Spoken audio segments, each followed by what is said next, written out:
আমি আসলে অনেক দিন ধরেই তোমাকে একটা কথা বলবো বলবো ভাবছিলাম, বলতে পারো সাহস হয়ে ওঠেনি।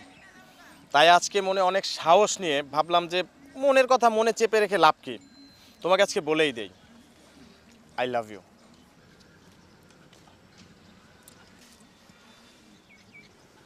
ভালোবাসিস তাই না? তোর মানিব্যাগটা বের কর তো। মানিব্যাগ বের কর।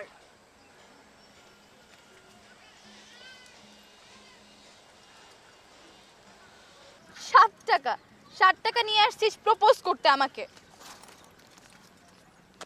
আমাকে চিনিস তুই? আমার এই ড্রেসের দাম কত জানিস? আমি একদিনে যা খরচ করি না তা তুই 1 মাসেও ইনকাম করিস না। কোত্থেকে যাস এসব ফকিন্নিগুলা যায় না, তোদের মতো কিছু